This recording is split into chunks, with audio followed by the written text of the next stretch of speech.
फिर हो जाएगा।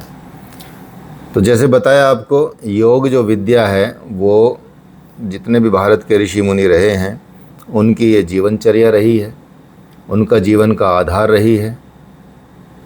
चाहे आज के भी साधु संत देखेंगे आप, उनका जीवन का आधार भी योग है।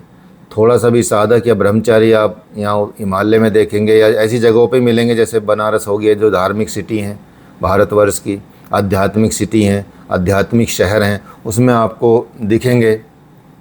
यहाँ तक कि आप देखेंगे जो पंडित लोग होते हैं जिनको यज्ञ के लिए हम बुलाते हैं, पूजा पाठ के लिए बुलाते हैं, वो भी आप देखेंगे कि योग की क्रियाएं करते हैं बहुत सारी।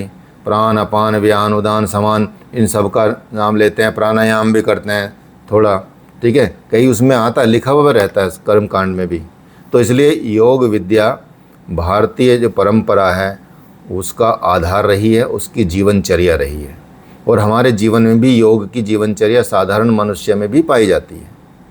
तो इस युग में नहीं बल्कि हर युग में योग अपना चरम अवस्था पर रहा है, चरम सीमा पर रहा है, उत्तम रहा है, उत्तरोत्तर उसका विकास ही हुआ है, ठीक है। नए नए सिद्धांत डेवलप हुए हैं और ये प्राचीन काल में, वर्तमान काल में और भविष्य काल में, तीनों काल में इसका स्तर ऊंचा ही रहना है, ठीक है। इसमें कोई डाउट करने वाली बात नहीं है।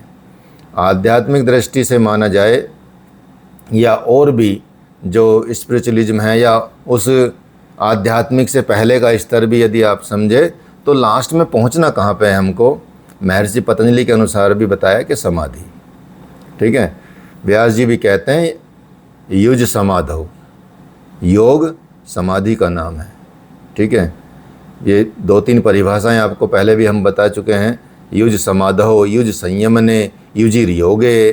तो ये तो बड़ी महत्वपूर्ण बात है कि ये कहाँ तक पहुँचाते हैं, लेकिन साधारण रूप से मनुष्य उसको नहीं समझ पाते। बेसिकली इसका मतलब ही ये होता है कि आप अपना आत्म साक्षात्कार करें और आत्म साक्षात्कार करके आप कैवल्य की प्राप्ति करें, यही योग का लक्ष्य होता है।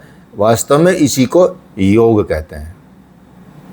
नहीं तो नॉर्मली आप देख रहे हैं कि योग क्या है, योग किन किन घटनाओं का विरोध करता है, निरोध करता है। विरोध नहीं मतलब निरोध, रोकना या उसको नियमित करना, अनुशासित करना। ऐसी योग के बहुत सारे मार्ग आपने सुने होंगे, जैसे अभी बताए थे कि राजयोग हो गया, लय योग, मंत्र योग, हठ योग, भक्ति योग, ठीक है, कर्म योग, निष्काम कर्म योग, ध्यान योग, आत्म संयम योग। भगवान ने सारे योग के ही चैप्टर लिखे हैं। यहाँ तक कि मनुष्य के विषाद को भी भगवान ने योग बता दिया। अगर अर्जुन को विषाद नहीं होता तो इतना बड़ा जो ब्रह्म विद्या दी भगवान ने वो नहीं मिलती। तो उसके योग से ही तो हुआ ऐसा। नहीं तो साधारण रूप से तो लोग समझ लेते हैं कि भाई चलो योग क्या है, जुड़ना है किसी चीज़ का, और बोलते भी हैं योग क्या, आत्मा परमात्मा का मिलन ही योग है, ठीक है। तो ये है, तो वियोग की घटना है, अर्थात वियोग की कहाँ से घटना है, जब हम संसार में रह रहे उससे वियोग हो जाना है। इसलिए योग को वियोग की घटना भी कहा गया कि जिसमें हम इतने रमे हुए हैं। जैसे आपको अभी अस्मिता का एक उल्लेख बताया था, हम उसमें इतने उलझ जाते हैं कि हम भूल जाते हैं कि असलियत कहाँ है। रियलिटी हम सिर्फ सामने देखने पे हमारी दृष्टिकोण रहता है। तो इसलिए संसार को हम रियल समझ लेते हैं कि वास्तव में रियलिटी वो है, उसी में हमारा सारी भावनाएं वो रहती हैं, हम उसी में अपना दुख सुख सब कुछ उसी में देखते हैं, जबकि वो तो एक प्रोजेक्शन मात्र है भगवान का। ये भगवान का प्रोजेक्शन है। जैसे आप सपना देखते हैं, जब सपना देखते हैं तो ये संसार गायब हो जाता है और सपने का संसार शुरू हो जाता है, ठीक है। यहाँ तक कि इसकी स्मृति भी नहीं बनी रहती। कई बार बहुत कम लोगों को सिद्धियाँ ऐसी कि इसकी स्मृति बनी रहे सपने में। हाँ, सपने की स्मृति इस जागृत अवस्था में बनी रहती है, और कई बार तो उठ के भूल भी जाते हैं कि क्या सपना दिखा था, याद सा रहता धुंधला धुंधला। तो वो संसार है, जैसे वो संसार समाप्त हुआ ऐसे ये संसार समाप्त हो जाएगा। ये भी ब्रह्म का सपना मान के चलिए, ये भगवान का सपना चल रहा है, वो आपका सपना चल रहा है। तो ऐसा ही है, लेकिन असली चीज़ वही तो अस्मिता है। उसको समझने की बात ही है। तभी हम योग में इसकी महत्ता को समझ पाते हैं, इसकी प्रक्रियाओं को समझ पाते हैं कि क्या क्या किस किस प्रक्रिया से हम इसको जिएंगे। इसलिए बहुत जगह पे इसका वर्णन किया गया है, सारे वेदों में, सारे उपनिषदों में, सारे आरण्यकों में, सारे ग्रंथों में जितने भी रहे हैं, चाहे वो श्रुति रहे हों, स्मृति रहे हों, ठीक है, या पुराण रहे हों, सब में ऋग वैदिक काल को भारतीय संस्कृति के साथ साथ सारे मानव सभ्यता का उद्गम काल माना जाता है। क्योंकि ऋग्वेद काल का मतलब होता है, वैसे तो इतिहास की दृष्टि से देखा जाए, इतिहास की दृष्टि से ऋग्वैदिक काल कौन से काल को मानते हैं? किसी को पता है? कितने पढ़ा है थोड़ा बहुत इतिहास? कौन सा टाइम ऋग्वैदिक काल है? बहुत अलग अलग इसके हैं, हर जगह अलग अलग मिलता है। नहीं, अलग अलग नहीं मिलता, एक ही मिलता है। कई लोग 2500 BC के आसपास मानते हैं। ना, कोई नहीं मानता। जो इतिहास में लिखा है उसको आप समझिए, क्योंकि जो बेसिकली जितने भी पुस्तक हैं उनमें सब में मोस्टली एक ही लिखा है, अलग अलग नहीं लिखा है। क्योंकि जो इतिहास किसे बोलते हैं? इतिहास का मतलब क्या है? इतिहास का मतलब ये होता है, यदि जो आपको कुछ ऐसे अवशेष लिखित प्रमाण मिले हों जहाँ से आप उसको ट्रांसलेट कर सकते हैं, उसको समझ सकते हैं, वहाँ से इतिहास माना जाता है। यदि मतलब साइंटिफिक देखा जाए, जो आज की परिभाषाओं के हिसाब से देखा जाए कि ये चीज़, मान लिया वेद मिले हैं, तो वेदों की तिथि कब तक आती है? यदि जब से इनको मिलने शुरू हुए, जब से लिखने शुरू हुए, तो लिखने शुरू हुए या श्रुतियों के द्वारा आए हैं, तब से जो प्रमाण जो मिलते हैं वो लगभग 1500 BC से लेके 900 BC तक का, जो 1000 BC तक का काल जो है वो वैदिक काल माना जाता है। ठीक है, उसको हम वैदिक पीरियड बोलते हैं। जो 2500 साल पहले बता रहे थे आप, या 2500 BC बता रहे थे? 2500 BC। अच्छा, 2500 BC माना जाता है आद्य इतिहास काल। आद्य इतिहास एक होता है प्राग ऐतिहासिक काल, प्री हिस्ट्री, एक होता है प्रोटो हिस्ट्री, और एक होता है हिस्ट्री। ये हिस्ट्री भी 3 होती हैं, सोच ली। तो प्री हिस्ट्री का मतलब होता है जिसमें कोई हमारे पास लिपिबद्ध कोई चीज़ नहीं आई, सिर्फ हम उनके प्रयोग किए जाने वाले बर्तनों से या कोई हथियारों से, औजारों से, पत्थरों की चीज़ों से, घर से, बाहर से ऐसे अवशेष मिले हमको, उसको हम प्री हिस्ट्री बोलते हैं। और प्रोटो हिस्ट्री उसको बोलते हैं जिसमें लिखित अवशेष मिले हैं, अर्थात कोई लिपि मिली है, but we can not understand till now. हम अभी तक उसको समझ नहीं पाए, उस लिपि को, जो उसमें शब्द लिखे गए हैं। कुछ लोगों ने व्याख्या की है, लेकिन वो पूर्ण व्याख्या नहीं आई है हमारे पास, अर्थात हमको उसकी पूर्ण जानकारी नहीं है। कुछ लिखा है, सब चीज़ें मिली हैं, मोहरें मिली हैं, लिपि मिली हैं, शब्द मिले हैं, निशान मिले हैं कि भाई वैसे वो वार्तालाप करते थे, तो लेकिन वो हम अभी पढ़ नहीं पाए। पढ़ लेंगे तो पता नहीं कहाँ पहुँचेंगे। ठीक है, उसको बोलते हैं प्रोटो हिस्ट्री, जिसमें हड़प्पा सभ्यता आती है। जो आप 2500 BC बता रहे हैं वो वही काल है, अर्थात वो उसकी परिपक्वता का काल है, मतलब मैच्योर सभ्यता का। उसके बाद आता है इतिहास। इतिहास वहाँ से शुरू करते हैं कि हमको लिपि भी मिली है, और लिपि मिलने के साथ साथ हम उसको पढ़ भी पाए हैं, और पढ़ने के साथ उसको समझ भी पाए हैं, वो इतिहास है। तो इसलिए इतिहास उसको माना जाता है। इसलिए फिर इतिहास को 3 भागों में बांट देते हैं, प्राचीन इतिहास, मध्यकालीन इतिहास और आधुनिक इतिहास, ऐसे। तो यहाँ जो शब्द आया है ये ऋग्वैदिक काल, ऋग्वैदिक काल का मतलब ये हो गया कि ऋग्वेद जो लिखे गए वो बहुत प्राचीन काल से लिखे गए हैं, ऐसे नहीं कि ये अब की चीज़ हैं, लेकिन क्योंकि अवशेष वहाँ से मिलने शुरू हुए तो इसलिए उस काल को ऋग्वैदिक काल माना गया। और ऋग्वेद काल में जो जो उल्लेख किया गया है, जो जो संस्कृति की बात की गई है, वो वैसे तो यहाँ के इतिहासकारों की यदि बात करें या वैश्विक इतिहासकारों की बात करें तो भारत को निम्न स्तर का दिखाने की कोशिश की है हर इतिहासकार ने। हर जगह पे इतिहासज्ञों ने भी भारत को लो कैटेगरी में ला के खड़ा किया है। रियल इतिहास आपको मिलेगा नहीं जल्दी से। इसलिए ऋग्वैदिक काल जो है उसको अलग बना दिया है और जो हड़प्पा सभ्यता उसको सेपरेट ही कर दिया है अपनी सभ्यता से। तो वो हड़प्पा सभ्यता को माना जाता है मतलब सिविलाइजेशन, और ऋग्वेद को वैदिक काल को माना जाता है संस्कृति, कल्चर। ठीक है, तो कल्चर जब डेवलप होती है तब सभ्यता बनती है, सिविलाइज बनती है। तो ऋग्वैदिक काल में गांव की सभ्यता दिखाई है और हड़प्पा काल में शहर की सभ्यता दिखाई है। अर्थात यहाँ शहर पहले डेवलप थे, गांव बाद में डेवलप थे। लेकिन जब हम महाभारत पढ़ते हैं, रामायण पढ़ते हैं या और भी चीज़ें पढ़ते हैं तो उसमें कितना बड़ा बड़ा साम्राज्यों की बात की गई है, वो बताया गया है। तो उसकी सभ्यता में मतलब ऐसा माना जाता है, जो भी निर्णय लिए गए हैं इतिहासकारों के द्वारा वो उचित वाली बात नहीं दिखाई गई, अर्थात जस्टिफाई नहीं किया गया। इसलिए हमको भ्रम रहता है, इसलिए हम मतलब समझ नहीं पाते अपनी चीज़ों को ही। तो यहाँ तो ऋग्वेद तो भगवान के द्वारा दिए गए हैं, वेद तो भगवान के अपौरुषीय इसलिए कहा जाता है उनको, कि किसी पुरुष के किसी मनुष्य के द्वारा नहीं दिए गए। ये तो ऋषियों ने अलग अलग टाइम पे जब ध्यान में गए तो भगवान की वाणी सुनी, और भगवान की वाणी सुन के फिर उन्होंने अपने शिष्यों को बताया, सुन के सुनाया और उन्होंने याद किया, फिर आगे गई संतति, ऐसे ये डेवलप हुआ। तो यही बताया गया है कि ऋग्वैदिक काल के इतिहास में, संस्कृति में जब देखा जाए तो ये मानव सभ्यता का उद्गम काल माना जाता है।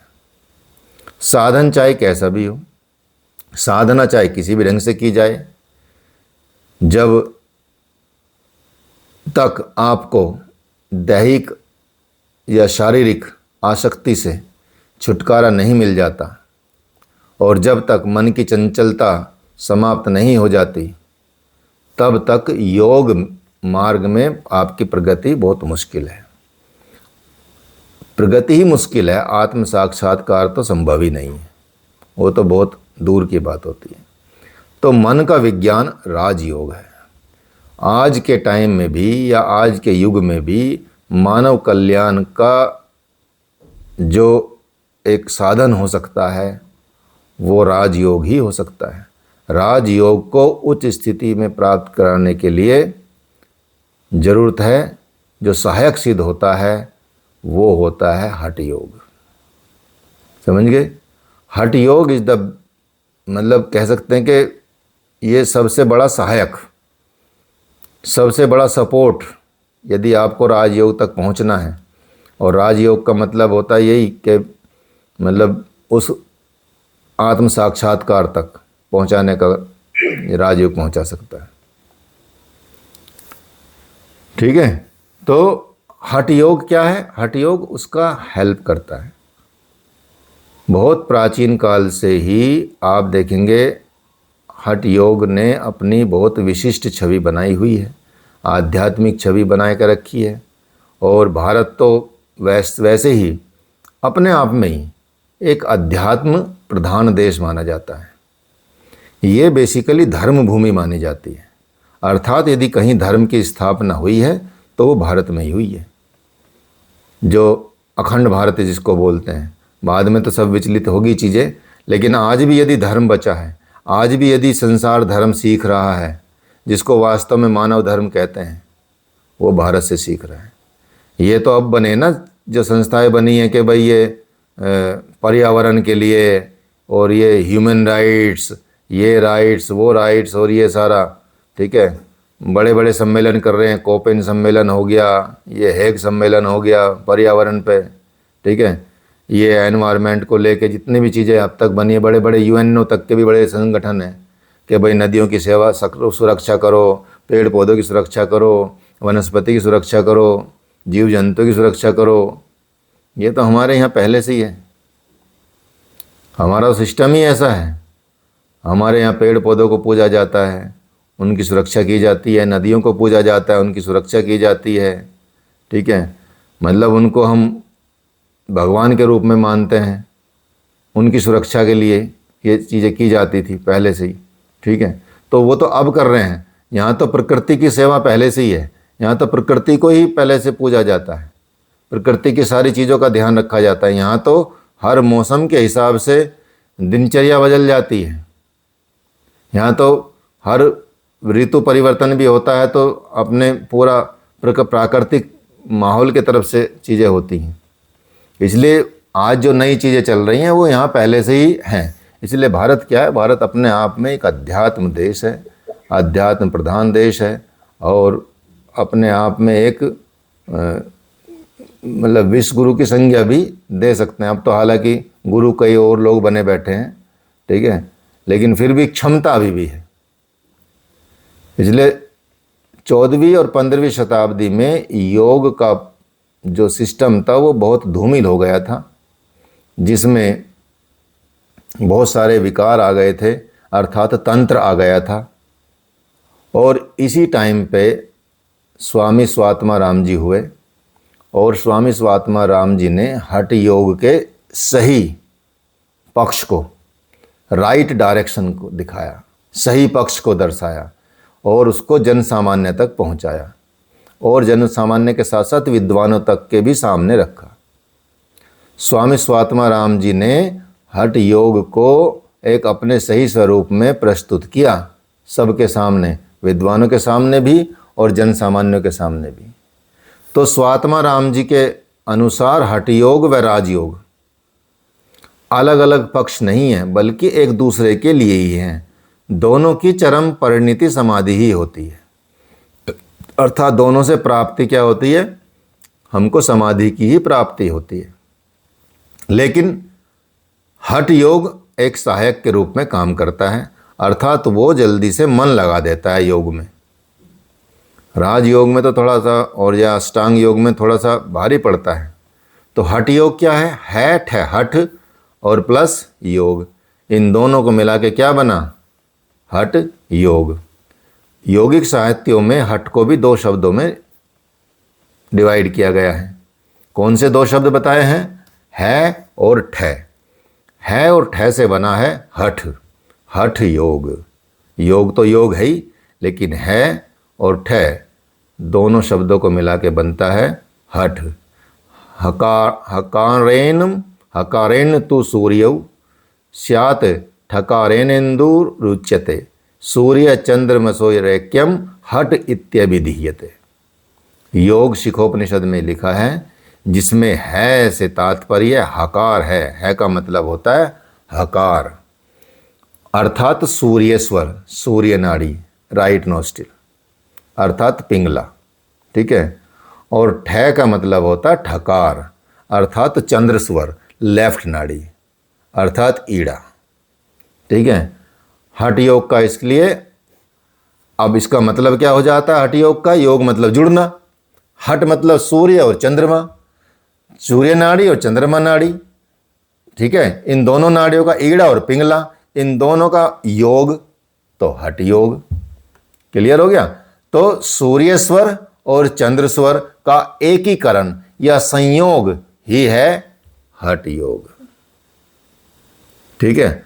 अब इसको आप संस्कृत के अलग अलग उसमें भी डिवाइड कर सकते हैं। जैसे हठ को आप डिवाइड कर सकते हैं, है और ठै मिला लें।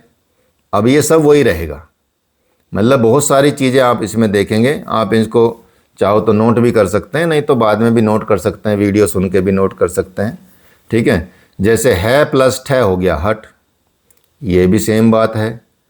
हम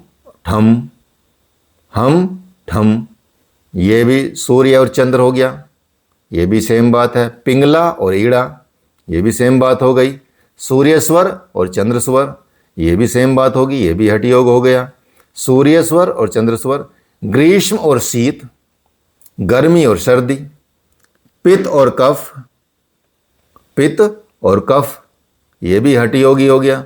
दिन और रात्रि, ये भी हठ योग हो गया। शिव और शक्ति, ये भी हठ योग हो गया। ब्रह्म और जीव, ये भी हठ योग हो गया। दक्षिण और वाम, ये भी हठ योग हो गया।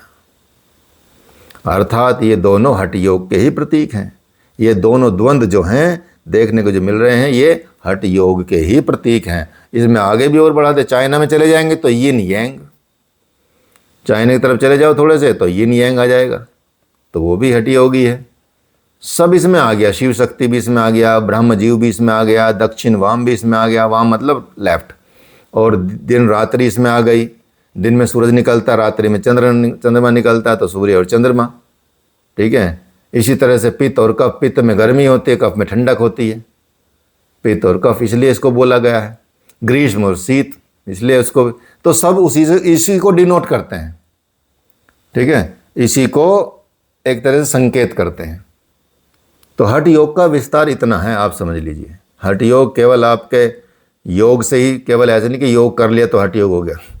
आप देखेंगे आपके जीवन में है हठ योग, आपके दिनचर्या में हठ योग है, आपके ऋतुचर्या में हठ योग है, आपके श्वास प्रश्वास में हठ योग है, आपकी पूजा पद्धति पाठ में हठ योग है, शिव शक्ति हठ योग है, ब्रह्म जीव सूक्ष्म से सूक्ष्म तत्वों में भी हठ योग दिखाई देता है। तो हठ योग में जब ईड़ा और पिंगला नाड़ी अर्थात लेफ्ट और राइट, ईड़ा होगी लेफ्ट, पिंगला होगी पिंगल नाड़ी, राइट नाड़ी। ठीक है, अर्थात लेफ्ट नाड़ी और दक्षिण नाड़ी, वाम और दक्षिण, वाम मतलब लेफ्ट और दक्षिण मतलब राइट। जब ये एक समान चलने लगें, ये जब दोनों स्वर एक साथ चलने लगते हैं, एक समान चलते हैं मतलब दोनों एक स्वर में चल रहे हैं, एक तरह से चल रहे हैं, तो तब क्या होता है, सुषुम्ना का जागरण होता है। तब सुषुम्ना नाड़ी जागृत होती है। और जब सुषुम्ना निरंतर चलने लगती है, जब सुषुम्ना चलने लगती है, तो शरीर में क्या होता है, सूक्ष्म रूप में कुंडलिनी शक्ति का जागरण होता है। इसलिए जब भी आपकी कुंडलिनी बेसिकली यदि देखा जाए तो कुंडलिनी शक्ति का जागरण जब होता है तो तभी होता है जब सुषुम्ना चलती है। उसी टाइम पे यदि बिना टाइम के आपने ये काम किया तो वो तब सुषुम्ना नहीं जगी और सुषुम्ना नहीं चली तो उसको रास्ता ही नहीं मिलेगा कुंडलिनी को ऊपर बढ़ने का, और वो कहीं भी भटक जाएगी। फिर आपको इतना पटकेगी आपकी हालत खराब हो जाएगी। समझ गए?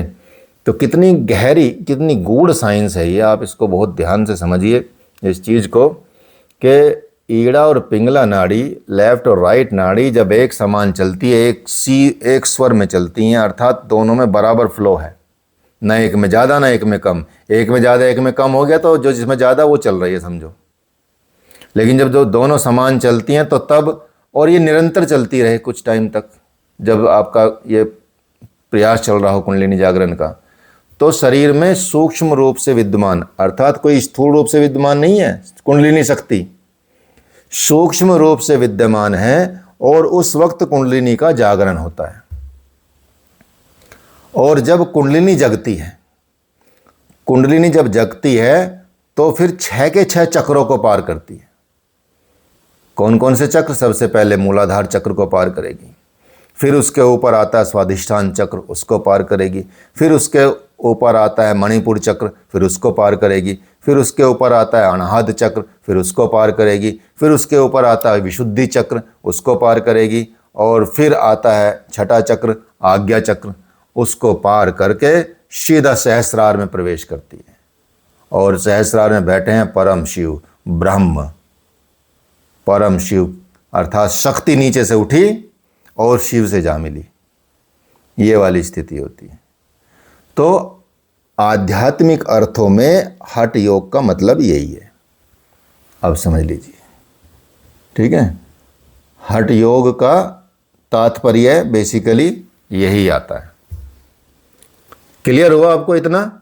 ये थोड़ी गूढ़ रहस्य हैं, तो इसको इसलिए हम थोड़ा जोर दे दे के आपको बता रहे हैं, प्रेशर दे दे के आपको इसको समझा रहे हैं कि ये आप ये ना भटकें कि हठ योग क्या है, हटा योगा कर रहे हैं, बस एक्सरसाइज कर रहे हैं दबा के, ठीक है, आसनों में लगे हुए हैं, ठीक है, और कुछ ना कुछ अष्टांग विन्यासा, हठ योग ये है, विक्रम योग, ये योग वो योग, सारे योग में उलझे हुए हैं।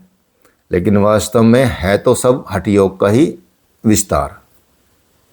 हठ योग के छोटी छोटी चीज़ें हैं सब ये, जितने भी आप दुनिया भर में योग देख रहे हैं उसके छोटे छोटे पार्ट हैं, लेकिन मेन क्या है? हठ योग। वहीं से सब निकला है। हठ योग समझ गए तो आप खुद अपना योग डेवलप कर लोगे, ठीक है, खुद का योग डेवलप कर लोगे, ठीक है। पता चला अचानक हरियाणा में बड़ा पॉपुलर हो गया है धारा योग, ठीक है। तो दोनों ने शिव शक्ति ने मिलकर डेवलप किया भाई ये धारा योग। तो ऐसा हो सकता है। तो क्योंकि आपने फंडामेंटल मजबूत कर लिया तो समझो सब कुछ मजबूत कर लिया, वो है हठ योग, ठीक है। तो जितना भी ये बाकी योग चल रहे हैं वो इसी के हैं। तो शरीर में कितने प्राण विद्यमान हैं बेसिकली? वैसे तो नॉर्मल प्राण, फिर बाकी तो उपप्राण ही कहे जाते हैं। तो शरीर में 5 प्राण हैं, प्राण, अपान, व्यान, समान, उदान। ये आपको पहले भी एक बार हम बता चुके हैं, ठीक है, पता चल चुका है आपको। प्राण कहाँ है? प्राण हृदय में रहता है, मतलब हृदय के प्रदेश में, गुह्य प्रदेश में निवास करता है। प्राण और अपान जब मिल जाता है उसी को हठ योग कहते हैं। प्राण का अपान से संयोग हठ योग माना जाता है। तो प्राण अपान भी इसमें एक जोड़ लें जो पहले बताए हैं शब्द। शिव शक्ति जहाँ बताई है, रात दिन जहाँ बताया है, वाम दक्षिण जहाँ बताया है, उसमें दक्षिण वाम जहाँ बताया है, तो इसमें आप हठ योग इसको भी समझिए कि हम यदि प्राणों से या प्राणायाम के आधार पर यदि काउंट करें तो प्राण अपान, ठीक है। भगवद गीता में भी सेम बात बताई है। भगवद गीता में भी तो यही बताइए प्राण अपान समायुक्त, ये जो श्लोक आया है वो ऐसी नहीं आया है। उसमें भगवान ने प्राणायाम की जो बात की है वो यही है कि प्राण और अपान को, प्राण में अपान की आहुति और मतलब उसको ऊर्ध्वगामी बनाना, उसमें मिलाना, उसी को हठ योग कहा गया है। सिद्ध सिद्धांत पद्धति में भी बताया गया है कि हकार रु कथित रु सूर्य ठकार चंद्र उच्यते, सूर्य चंद्र मसोर योगात हठ योग निगधते।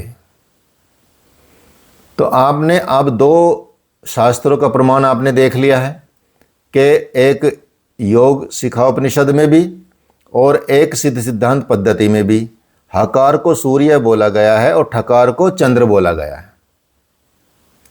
अब यदि किसी किताब में कहीं विपरीत लिखा मिलता है तो आप उसको या तो प्रिंटिंग मिस्टेक समझिए या उसमें गलती समझिए, ठीक है, क्योंकि शास्त्रों में प्रमाण श्लोक के साथ है। इसलिए बताया गया कि हकार सूर्य स्वर है, क्योंकि कई जगह मैंने भी पढ़ा है ऐसी बात, तभी मैं बता रहा हूँ, ठीक है। तो कन्फ्यूज होने की ज़रूरत नहीं है, सुधारने की ज़रूरत है कि भाई हाँ ये आप गलत कह रहे हैं। हकार मतलब सूर्य स्वर है, ठकार मतलब चंद्र स्वर है। आप योग शिखोपनिषद उठा के देख लीजिए, आप सिद्ध सिद्धांत पद्धति उठा के देख लीजिए, यहाँ तक कि आप हठ योग प्रदीपिका उठा के देख लीजिए, ठीक है, वहाँ सब में सेम मिलेगा आपको। तो इसलिए हकार सूर्य स्वर और ठकार से चंद्र स्वर चलते हैं, और इन सूर्य और चंद्र स्वरों को प्राण या प्राणायाम के अभ्यास से प्राण की गति को, उसको सुषुम्ना में प्रभावित करते हैं, सुषुम्ना में ले जाते हैं। इन दोनों स्वरों को, जो स्वर हैं दोनों, इन दोनों स्वर को सुषुम्ना में प्रवाहित किया जाता है, अर्थात सुषुम्ना को ओपन किया जाता है। तो वही क्रिया क्या है? हठ योग है। तो उसको हम हठ योग कहते हैं। तो इसलिए भगवद गीता में भी जो आता है, अपाने जुहति प्राणम प्राण अपान तथा परे प्राण पान गति रुद्वा प्राणायाम परायणा, अर्थात प्राण और अपान वायु को प्राणायाम के अभ्यास से मिलाकर, उसके द्वारा मिलाकर सम कर लेना ही क्या है? हठ योग है। तो हठ योग के सिद्धांत आपको इतनी गूढ़ता से समझने हैं कि हमको क्या है ये हठ योग वास्तव में है क्या। तो कहीं भी अभी तक ऐसा तो नहीं है कि जिद करने वाली बात आ रही हो इसमें। अभी तक तो किसी शास्त्र में कहीं लिखा नहीं कि जिद करके करो, हालांकि बाद में जोड़ दिया गया है कि हठ धर्मी से करने वाला योग हठ योग कहा जाता है। और आज ज़्यादातर हमने भी कई लोगों से पूछा, जो बेचारे स्टूडेंट्स वगैरह टीचर हैं, बने हुए हैं, तो वो यही बताते हैं कि जी हठ धर्मी से करने वाले योग को हठ योग कहते हैं। फिर हम पूछते हैं कि भाई कोई ग्रंथ पढ़ा है हठ योग का? चलो नाम बताओ, 4 ग्रंथों के नाम बताओ। तो उनको 4 ग्रंथों के नाम नहीं पता रहते कि हठ योग के ग्रंथ कौन कौन से। मगर चलो 2 ही बता दो, 2 भी नहीं पता रहते। ठीक है, फिर हठ योग प्रदीपिका बहुत पॉपुलर है तो कई लोग वो बता देते हैं। फिर पूछते हैं कि आपने पढ़ी है वो? कि नहीं पढ़ी तो नहीं है। ठीक है, ऐसे उत्तर आते हैं सामने से। तो जब पढ़ी नहीं है, जब ऐसे ग्रंथ ही नहीं पढ़े, इतने सारे ग्रंथ है हठ योग के, हठ योग प्रदीपिका हो गई, गैरण संहिता हो गई, सिद्ध सिद्धांत पद्धति हो गई, शिव संहिता हो गई, हठ रत्नावली हो गई। ठीक है, इस तरह के और भी गोरक्ष पद्धति हो गई। ठीक है, ये सब हठ योग के ग्रंथ हैं। तो जब हठ योग के ग्रंथों में से कोई नहीं पढ़ा है तो कैसे हठ योग को समझेंगे? तो शिव संहिता में भी सेम बात की गई है। प्राण अपानो नाद बिंदु जीवात्मा परमात्मनो मिलित्वा घटते यस्मात् तस्माद् वै घट उच्यते। मतलब जिसमें प्राण और अपान, नाद और बिंदु, जीवात्मा और परमात्मा एक हो जाता है। जब प्राण अपान एक हो जाते हैं, नाद और बिंदु जब एक हो जाता है, जीवात्मा और परमात्मा का जब एकता जैसा हो जाता है, आभास हो जाता है, उसी को घट अवस्था मतलब हठ योग कहते हैं। इसलिए गैरण संहिता में शुरू में जो आया है, जो चंड कपाली जो आ जाते हैं गैरण ऋषि के पास, वो बोलते हैं घटस्थ योग मुझे सिखाओ, अर्थात हठ योग सिखाओ, घटस्थ योग। उसमें आना है, शुरू में आप मंत्र पढ़ेंगे, श्लोक पढ़ेंगे उसमें। ठीक है, तो जब प्राणायाम और बंद का अभ्यास करा जाता है, जब प्राणायाम बंद के साथ किया जाता है, अर्थात कितने बंद हैं, टोटल बंद कितने हैं हठ योग में? 3 बताए थे, तो तीनों एक साथ। 3 चौथा महाबंद। हाँ, तो 3 बंद कौन से? एक तो जालंधर बंद हो गया, एक हो गया उद्यान बंद, एक हो गया मूल बंद। और तीनों को मिला देंगे तो महाबंद हो जाता है। ठीक है, वो एक स्थिति बन जाती है। तो यही बताया कि जब प्राणायाम और बंद का अभ्यास करके अपान को, जैसे आप मूल बंद लगाएंगे ना तो ऊपर की तरफ आएगा, अपान प्राण की तरफ चलेगा, अपान मूल बंद लगाने से, क्योंकि ऊपर की तरफ खींच रहे हैं ना आप उसको, उस एनर्जी को ऊपर की तरफ खींच रहे हैं आप। तो उस वक्त अपान को ऊपर की तरफ खींचकर प्राण में मिलाया जाता है। प्राण को रोक लिया वहीं और अपान को ऊपर की तरफ खींच रहे हैं, तो उसका मिलन होता है। उसको बोलते हैं हठ योग की साधना। अचानक करने से नहीं आएगा कि आज ही हो जाए। ठीक है, टाइम लगता है, सीधा उतरना पड़ता है। तो योग ग्रंथों में 5 प्राणों की चर्चा की गई है, उदान की चर्चा की गई है, प्राण की चर्चा की गई है, समान की चर्चा की गई है, अपान की चर्चा की गई है और व्यान। ये 5 प्राण हैं और ये शरीर के अलग अलग जगहों पे काम करते हैं, अलग अलग स्थानों पर काम करते हैं। अलग अलग स्थानों पर काम करने का मतलब है कि ये क्या करते हैं, ये प्राण जो हमारी ऊर्जा होती है उसको नियंत्रित करते हैं और उसका नियमन करते हैं। अर्थात अपान का मतलब है एक्सक्रेटरी सिस्टम को चालू रखना, उसको ठीक करना, टॉयलेट आना, सुसु आना और गैस रिसना या कोई भी और नीचे की तरफ जो वो निकलता है, कोई भी स्राव निकलता है, उसको नियंत्रित करना। अगर ये नियंत्रण ना करे तो आपको टॉयलेट नहीं लगेगा। ठीक है, और नियंत्रित ना करे तो वो निकल भी जाएगा, गड़बड़। जिसका अपान वायु खराब होती है, इसलिए जो अपान नीचे का जो सिस्टम होता ना, वात है ना, अपान वायु का सिस्टम है, तो जिसका वात बिगड़ जाता है, जिसके वात में समस्या आती है, उनको नीचे की एब्डोमेन की समस्या शुरू होती है, जिसकी अपान वायु खराब हुई भी है। अपान वायु खराब, आपका डाइट मतलब ये सिस्टम खराब, एक्सक्रेटरी सिस्टम खराब। ठीक है, और महिलाओं की प्रॉब्लम में भी अपान वायु का ही बड़ा रोल होता है, अर्थात वात का सबसे बड़ा रोल होता है। वात प्रकृति का बढ़ना या वात का बढ़ना, जो माताओं बहनों की जो एब्डोमेन की समस्या होती है, महिलाओं की प्रॉब्लम होती है, वो समझो कि वो है वायु का रोग। वायु ठीक तो आदि बीमारी ठीक। ठीक है। वात से बताया जाता है, वात से लगभग 40-80 बीमारियां होती हैं, और पित्त से 40 होती हैं, कफ से 20 होती हैं, ऐसा बताया गया। उनका आधा आधा करते जाइए। तो वात की प्रॉब्लम होती है। इसलिए जब हम कुंभक लगाते हैं और बाह्य कुंभक लगाते हैं, तो बाह्य कुंभक में क्या होता है, आपका जो निम्न, जो वो नीचे की तरफ जो प्रेशर है वो ऊपर की तरफ आ जाता है बाह्य कुंभक में। जब आप आंतरिक कुंभक लगाते हैं तो नीचे की तरफ प्रेशर बढ़ता है। जब आप पेट भरे में हवा भरेंगे तो नीचे की तरफ प्रेशर जाएगा ना, और जब आप बाह्य कुंभक लगाएंगे तो ऊपर की तरफ खींचेगा। तो इसलिए बाह्य कुंभक महिलाओं के लिए बड़ा अच्छा काम करता है, मतलब इतना ज़्यादा बढ़िया काम करता है कि उससे बहुत सारी समस्याएं महिलाओं की ठीक हो सकती है। ठीक है, बाह्य कुंभक।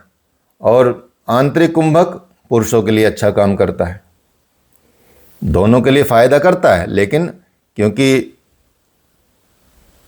महिलाओं का जो बॉडी सिस्टम है वो थोड़ा डिफरेंट बना हुआ होता है, उसमें बड़ी समस्याएं उत्पन्न हो सकती हैं। यदि वात का प्रेशर नीचे की तरफ रहेगा तो नीचे की तरफ नहीं बढ़ाना, ऊपर की तरफ बढ़ाना। अर्थात जब हम बाह्य कुंभक करते हैं तो वो ऊपर की तरफ खींचता है। पेट अंदर खींचेंगे, ऊपर जाएगा तो ऊपर की तरफ बढ़ेगा। ठीक है, ये रहता है। तो इसलिए हठ योग में इसी प्राण को प्राणायाम के माध्यम से मिलाकर क्या किया जाता है, नियंत्रित किया जाता है। क्योंकि उदान कहाँ है, उदान मुख में है, और इन प्राणों का काम क्या है, पांचों प्राणों का ऊर्जा का नियंत्रण करना और उसका नियमन करना। उदान मुख की तरफ है, ऊपर की तरफ है, प्राण हृदय में है, समान नाभि में है, अपान नीचे के प्रदेश में है। ठीक है, और व्यान संपूर्ण शरीर में है। ये सारे शरीर के क्रियाकलापों को कंट्रोल करते हैं।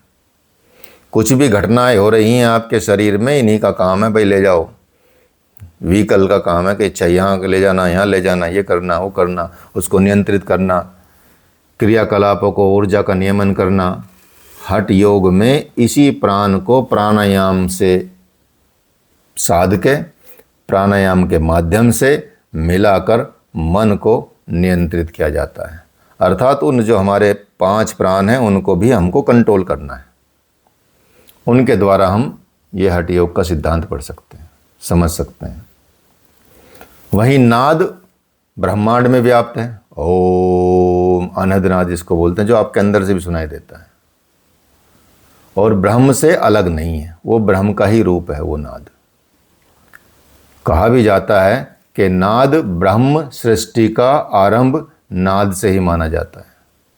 नाद ब्रह्म या सृष्टि का आरंभ नाद से ही माना जाता है, साउंड से ही माना जाता है। नाद वो ऊर्जा है जो सभी तत्वों को उत्पन्न करती है। अर्थात ऊर्जा क्या होती है, ऊर्जा होती है सिर्फ, अर्थात वो मतलब कह सकते हैं कि बी देयर, सिर्फ उसका क्या होता है, रूपांतरण होता है। ऊर्जा, एनर्जी न कभी जन्मती है न कभी नष्ट होती है। ठीक है, बदलती रहती है। ठीक है, इसी से सिद्धांत दिए हैं, E=mc², ये वो एनर्जी है सब। ठीक है, इसी नाद का ज्ञान हो जाना ही, यदि ये हम समझ जाएं, इस ऊर्जा को समझ जाएं, तो वही हमारा हठ योग की साधना है। इस सिस्टम को समझ जाना हठ योग की साधना है।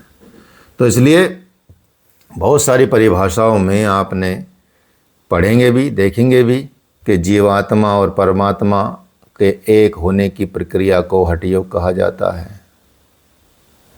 लेकिन जीवात्मा और परमात्मा एक ही है, अलग नहीं है। सिर्फ अविद्या, अज्ञान के कारण वो अलग अलग दिखाई पड़ता है, क्योंकि उसका हमको ज्ञान नहीं है। वो एक ही है, अलग अलग नहीं है। जैसे घटाकाश एक ही है, सब में आकाश एक ही है।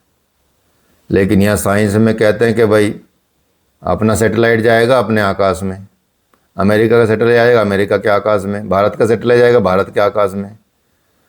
तो उसका आकाश और इसका आकाश अलग कोई है? कहीं दीवार लगी हुई है आकाश में, या बस एक उधर गोला अलग है इधर गोला अलग है? ऐसा तो है नहीं, एक ही है। 10 कमरे बना लो आप, 10 कमरों का आकाश अलग अलग दिखेगा। कहीं चारों तरफ दीवार की वजह से दीवार हटा दोगे तो आकाश कहाँ चला गया? आकाश तो वहीं है।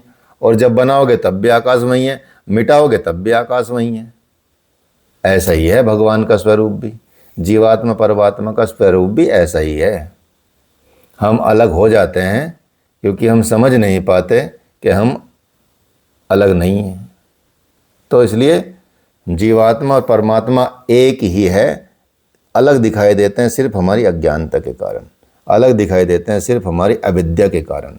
सबकी जो मूल जड़ है ना वो अविद्या ही है, अर्थात अज्ञानता ही सबका कल्याण करती है। लड़ाई झगड़े भी अज्ञानता ही कराता है, अविद्या ही कराता है घरों में, ठीक है। किसी से गुस्सा, नाराज़गी, लड़ाई झगड़ा सब बुद्धि के, अज्ञान के। भाई जब अज्ञानता हो जाती है तो पर्दा पड़ जाता है हर चीज़ पे, फिर तो हर चीज़। तो इसलिए सबका मूल कारण भी योग में भी यही बताया गया है। जो 5 क्लेश हैं, अविद्या, अस्मिता, राग, द्वेष, अभिनिवेश, ये 5 क्लेश कहे जाते हैं। पतंजलि योग सूत्र में भी इनका उल्लेख है। तो ये इनका सबका, बाकी 4 का भी कारण यही है, अविद्या। ये ना हो तो सब ठीक हो जाए, कोई दिक्कत ही ना हो। इसलिए हम अज्ञानवश की वजह से जीवात्मा शरीर इंद्रियों को अपना स्वरूप समझ लेता है और दुख रूप भोगता है। जो शरीर है इंद्रियों को अपना स्वरूप समझ लेता है कि भाई यही है सब कुछ। हठ योग के माध्यम से जब ये अज्ञान हटता है तो उसके एक होने का आभास हो जाता है। एक होने का आभास होने की वजह से आत्म तत्व के बाहर बहुत सारी अनेक परतों में हमारे शरीर, पंचकोश व पंच भौतिक शरीर विद्यमान रहते हैं। त्रिशरीर में क्या होता है? 3 शरीर होते हैं, जैसे स्थूल शरीर, सूक्ष्म शरीर, कारण शरीर। और पंचकोश में क्या होता है? पंचकोश में 5 कोश होते हैं। जैसे अन्न में शरीर हो गया, जो अन्न और जल आदि से बना है, खाने पीने की चीज़ों से बना है। प्राण में शरीर हो गया, जो प्राण तत्व से बना है। मनों में कोश हो गया, जो मन से बना है, विचारों से बना है। विज्ञान में कोश हो गया, जो आपके संकल्प से बना है और विचारों से बना है। और सबसे भीतर जो आत्मा के एकदम नज़दीक रहता है वो है आनंदमय कोश। ये भावों से बना है, अपने फीलिंग से बना है। संस्कार सारे यहीं निर्मित होते हैं और इन सभी कोशों के कारण से, शरीरों के कारण आत्म तत्व स्वयं को बुलाए रखता है। इन सब की पर्दों की वजह से, इन सब की वजह से, इन सब कोश के कारणों की वजह से हमारा शरीर आत्म तत्व को भूल जाता है। और हठ योग इसमें ऐसा काम करता है कि हठ योग में जीवात्मा और परमात्मा के बीच सारे संबंध, सारे बंधन उनके कारण हट जाते हैं। योग और आयुर्वेद को भी साथ में इसमें रखना चाहिए, मतलब बेसिकली। इसलिए आपके सिलेबस में आयुर्वेद के टॉपिक भी हैं, आगे आगे पढ़ेंगे, ठीक है। क्योंकि स्थूल शरीर के माध्यम से सूक्ष्म शरीर को प्रभावित करने वाली चित्तवृत्तियों का निरोध करना ही हठ योग है। स्थूल शरीर के माध्यम से आप सूक्ष्म शरीर को जो प्रभावित करने वाले हैं, जो वृत्तियां हैं, जो मन के इधर उधर भटकाव हैं, चित्त के इधर उधर भटकाव हैं, उनको रोकना ही हठ योग कहा जाता है। तो सूक्ष्म शरीर को स्थूल शरीर के माध्यम से प्रभावित किया जा सकता है, पहली बात ये। दूसरी बात ये, चित्तवृत्तियों का निरोध, सूक्ष्म शरीर को प्रभावित किया जा सकता है चित्तवृत्ति के निरोध से। सूक्ष्म शरीर को स्थूल शरीर के माध्यम से प्रभावित किया जा सकता है। इसका मतलब क्या हुआ, हम सूक्ष्म शरीर को अपने स्थूल शरीर के माध्यम से प्रभावित कर सकते हैं। अर्थात हम अपने स्थूल शरीर किससे बना है, खान पीन से। तो हम अपने खान पीन से, अपने आचरण से, अपनी दिनचर्या से, अपने आहार विहार से सूक्ष्म शरीर को इफेक्ट डाल सकते हैं। अब उसमें आपको अच्छा इफेक्ट डालना है, खराब इफेक्ट डालना है, ये आप पे विचार पे करना वो पड़ेगा। ठीक है, जैसा चाहें वैसा कर सकते हैं, उसमें तो कोई दिक्कत ही नहीं है। ठीक है, तो इसलिए यहाँ स्पष्ट कर दिया जाता है कि स्थूल शरीर, या एक और बात इसमें बता देते हैं कि जैसे योग को बोला जाता है, योग का मतलब है जुड़ना। हर जगह यही परिभाषा आपको मिलेगी, आत्मा का परमात्मा से जुड़ना, to join, to union of individual self and universal self, to combine, to join, ऐसे ऐसे अंग्रेजी में पढ़ाया भी जाता है। ठीक है, लेकिन वहाँ ये नहीं बताया जाता कि भाई जुड़े हुए ही हैं, अलग कब हुए हैं। वहाँ ये एक्सप्लेन नहीं किया जाता, बस बताया जाता हाँ योग का है, जुड़ना है तो जोड़ दो बस आत्मा और परमात्मा को। लेकिन वो जुड़ना क्या, उस जुड़ने का असली मतलब क्या है? उस जुड़ने का असली मतलब यही है कि आभास कर लेना कि आप अलग नहीं हैं। अलग ना होने का मतलब जुड़ाव है वहाँ पे। लेकिन ज़्यादातर जितने भी आप अंग्रेजी ग्रंथ पढ़ेंगे या कुछ और पढ़ेंगे ऐसे हल्के, ठीक है, तो उसमें यही मिलेगा कि आत्मा का परमात्मा का मिले, और नंबर भी मिल जाते हैं उस पर बढ़िया। ठीक है, नंबर भी अच्छा आ जाता है। ऐसे गलत कोई कर रहे हैं, आप बात कर रहे हैं। लेकिन यहाँ यदि सिर्फ यही बात कर दी तो भगवान का विरोध हो जाएगा। जो भगवान बोलते हैं नैनम छिदन्ति शस्त्राणि नैनम दहति पावके, जब इसको कोई छेद नहीं सकता, इसको काट नहीं सकता, तो ये अलग कैसे हो जाएगी आत्मा? तो विरोध ही नहीं है। भगवान ने ऐसे कोई बोल दिया, उपनिषदों में भी और यहाँ पे भी ऐसे कोई बोल दिया कि जब आत्मा को कोई काट नहीं सकता तो ये अलग कैसे है? अलग है ही नहीं। आभास करना है, अविद्या के कारण अलग दिखाई देते हैं, वैसे अलग नहीं है। समझ गए नहीं? तो इसलिए अब आगे बढ़ते हैं, इसी को थोड़ा सा। स्थूल शरीर और इंद्रिय शरीर का संबंध सूक्ष्म शरीर से होता है, अर्थात विचार शरीर से होता है। सूक्ष्म शरीर विचार शरीर से होता है। इंद्रियां क्या है? चक्षु, स्वाद ग्रहण करने वाली, कान, सूंघने वाली ग्रहण इंद्रिया, जनेंद्रियां हैं। इन पांचों में दो इंद्रियां मुख्य रूप से योग की मुख्य भूमिका निभाती हैं, एक स्वाद, एक जननेंद्रिय। यदि आपने दोनों को संयमित कर लिया, दो इंद्रियों को संयमित कर लिया, स्वादेंद्रिय को और जननेंद्रिय को, यदि दोनों को आपने संयमित कर लिया तो योग सिद्ध होने में बहुत आसानी हो जाती है।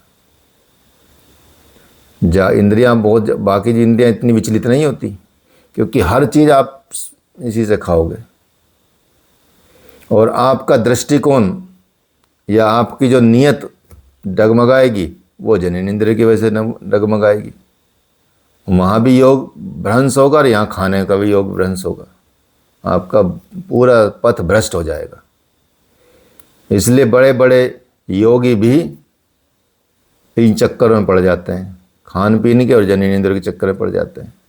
तो ये दोनों को संयमित यदि कर लिया, सिर्फ दो को संयमित कर लो, बाकी तो अपने आप संयमित हो जाएंगी। बहुत आसानी हो जाएगी आपको। यदि विचार सात्विक हों तो इंद्रियां संयमित रहती हैं, नहीं तो अंत तक भी नहीं छोड़ती, लास्ट तक भी। और यदि सात्विक आहार विहार किया जाए तो मन संयमित रहता है। दोनों की ओर से संयमित किया जा सकता है। हठ योग की यही विशेषता है कि ये सरल मार्ग बताता है आपको। पहले ये शरीर के मलों को दूर करता है और फिर मन तक पहुंचने की बात करता है। पहले शरीर को पवित्र करता है, शुद्ध करता है। ठीक है, पहले शरीर को हल्का कर देता है आपके। यहाँ से शुरुआत होती है इसकी, हठ योग की। ठीक है, हठ योग की शुरुआत होती है कहाँ से? शरीर की शुद्धिकरण से, शरीर की साफ सफाई से, शरीर के मल, क्योंकि हमारा शरीर मल का ही तो खजाना है। दिन भर मल ही तो निकालते रहते हैं। ठीक है, कुछ और तो निकलता नहीं है। पसीना है वो भी मल है, टॉयलेट है, लैट्रिन है वो भी मल है, ठीक है। नाक से निकलता है, आँख से निकलता है, कान से निकलता है, मुंह से निकलता है, सब जगह से मल ही तो निकल रहा है। अब सोचो मल ही मल निकल रहा है, सोचो, ठीक है। तो मल निकलना कम हो जाता है बहुत जब आप अपने शरीर को सत्कर्मों से शुद्ध रखते हैं। बहुत स्वच्छता और बहुत हल्कापन आपको फील होने लगता है, ठीक है। तो ये यहाँ पे स्पष्ट ये बात है कि शरीर और मन के बीच में एक कड़ी है जो दोनों से जुड़ी है, वो है प्राण। प्राण यदि सद जाए तो मन भी सद जाता है। समझिए, ये बहुत गहरी बात बता रहे हैं आपको, इसको समझ लीजिएगा। प्राणायाम को समझ लीजिएगा कितना गहरा है। पहले तो कर दी बात सत्कर्मों की, ठीक है। आसनों की भी बात आएगी इसमें, ऐसा नहीं है, आसन भी आएंगे सब, लेकिन इसको एक कह सकते हैं सिद्धांत को समझ लेंगे तो आपको हठ योग का जानकारी, हठ योग की और सारा क्वेश्चन यहीं अच्छा आ जाएंगे आपके, यहाँ तक कि चाहे आप पीएचडी करें तब तक भी, ठीक है। और सब यहीं से मिलेगा हर चीज़, बस इसका विस्तार हो जाएगा, बस और कुछ नहीं। तो महर्षि जो उसमें हठ योग प्रदीपिका में कहा जाता है, चले वाते चलम चित्तम, चले वाते चलम चित्तम, निश्चले निश्चलम भवेत। अर्थात, एक सेकंड, ठीक है। अर्थात वायु के चलने से, वायु के चलायमान होने से क्या होता है? चित्त भी चंचल होता है। जितनी तेज हमारी वायु चलेगी, जितनी तेज हमारे प्राण चलेंगे, और जब हमारे कंट्रोल में रहेंगे तो मन भी और चित्त भी चंचल हो जाएगा। वायु जैसी स्थिर होएगी तो चित्त भी स्थिर हो जाता है। इसलिए स्थूल शरीर से हम क्या प्रयोग करेंगे? स्थूल शरीर से प्रयोग करके हम प्राण को प्रभावित करेंगे। स्थूल शरीर से प्रयोग करेंगे, प्राणायाम करेंगे स्थूल शरीर से। जब स्थूल शरीर से हम प्राणायाम करेंगे तो हमारा प्राण प्रभावित हो जाएगा, और प्राण के माध्यम से फिर हम क्या करेंगे? सूक्ष्म शरीर को प्रभावित करेंगे, और सूक्ष्म शरीर के प्रभावित होने से जो चित्त की वृत्तियां हैं वो भी समाप्त हो जाएंगी, क्योंकि चित्त की वृत्तियां बहुत सारी हैं। कितनी सारी वृत्तियां हैं? महर्षि पतंजलि तो 5 बताई हैं, उन 5 में सब आ जाता है।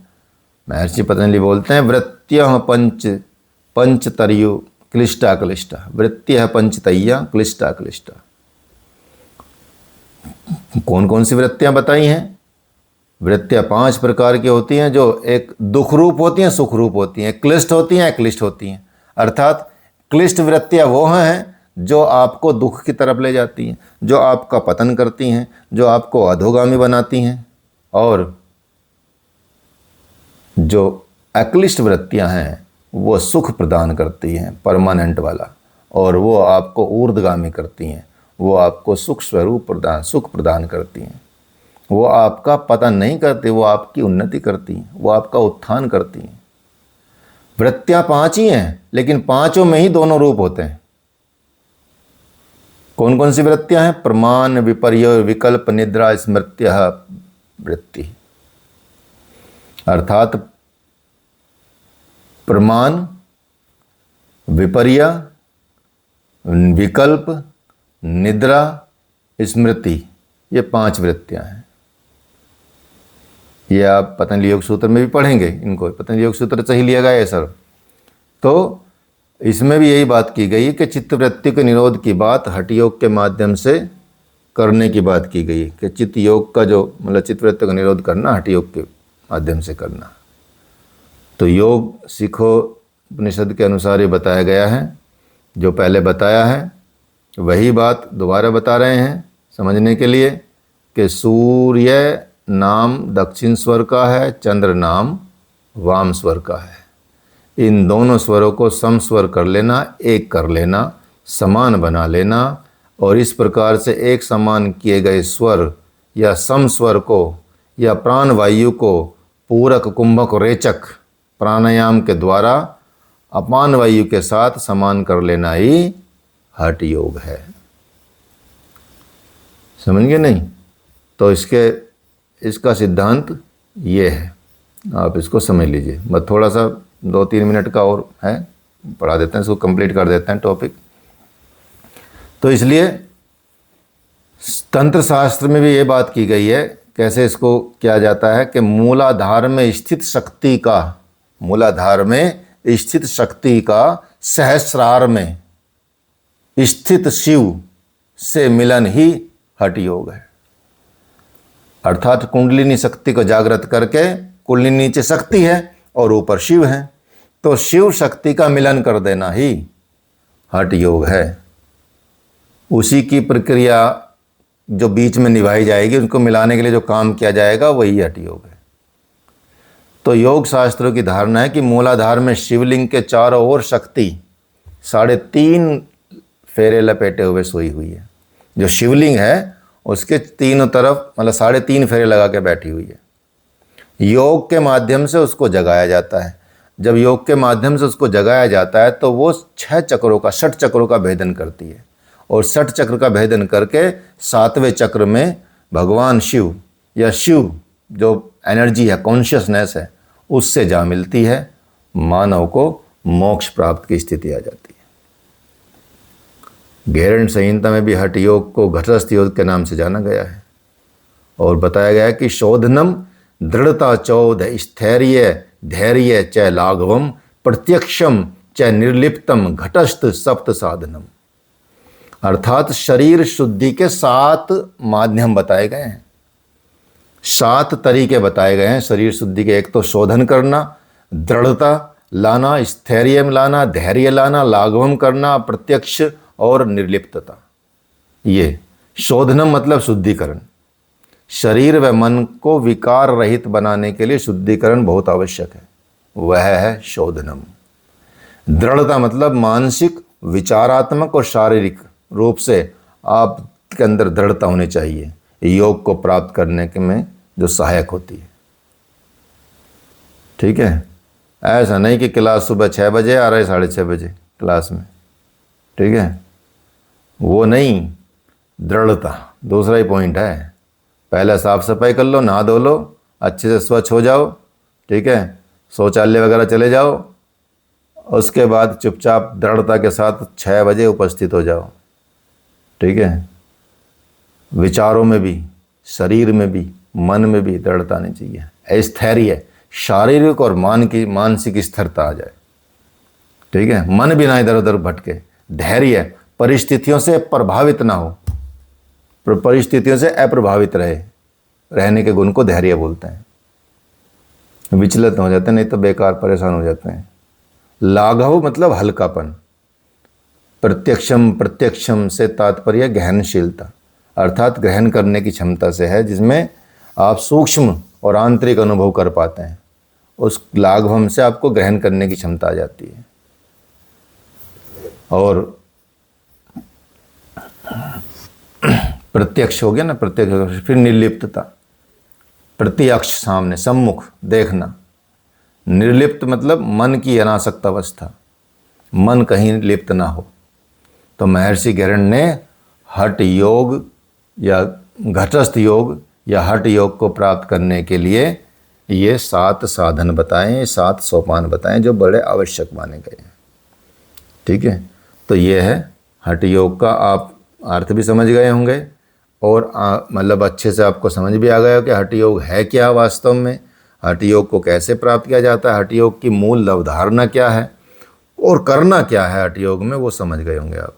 ठीक है, अब इसमें किसी का कोई प्रश्न रहता हो तो बता दीजिए। उसका फिर उद्देश्य कुछ तो बता ही दिया आपको, फिर कल क्लास में उद्देश्य बताएंगे। इसलिए आपको इसमें बड़ी अच्छी चीज़ें सीखने को मिलेंगी, और बड़ा अच्छा आपका ज्ञान बढ़ेगा। इसमें ज्ञान में वृद्धि होगी आपके योग के ज्ञान में। ठीक है, ये ऐसा टॉपिक है आपका, सीरियसली इसको अच्छे से पढ़िए। ये सब क्वेश्चन आते हैं यूपीएससी, उसमें क्या बोलते हैं उसको, यूजीसी नेट में, जो अब तक पढ़ा है ना, इसमें से बहुत सारे क्वेश्चन आते हैं। ठीक है, ज़रूर आते हैं, तो इसलिए ध्यान में रखिए। और आपके एग्ज़ाम में तो आने ही आने हैं। तो कल आपका कराएंगे हठ योग का उद्देश्य, ठीक है, ऑब्जेक्टिव्स या एम्स ऑफ हठ योग, जिसमें आपको पहले भी इसी में भी आपको दर्शन तो हो चुके होंगे दृश्य के क्या है, तो यही है। चलिए कोई प्रश्न हो तो पूछ सकते हैं। 1 घंटा एग्जैक्ट हो गया है। ठीक है, आज थोड़ा लेट हो गया क्योंकि मैं कहीं गया हुआ था, फिर वहाँ से आना थोड़ा सा डिले होता जा रहा था, इसलिए मैंने आपकी क्लास 1 घंटा लेट कर दी है। तो सुबह क्लास करनी है आप लोगों को या नहीं करनी है, बताओ। सुबह करेंगे। करोगे 6 बजे ही? तो मैसेज डाल दो 6 बजे का।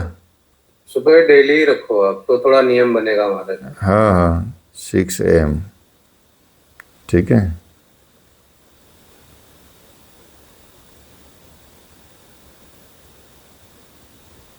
एक ये वैदिक काल को लेके एक टिप्पणी है। हाँ बताइए। तो जो ये काल बताया कि 1500 या 900 के आसपास वाला, हाँ जी।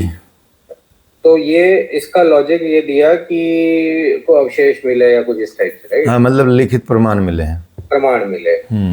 पर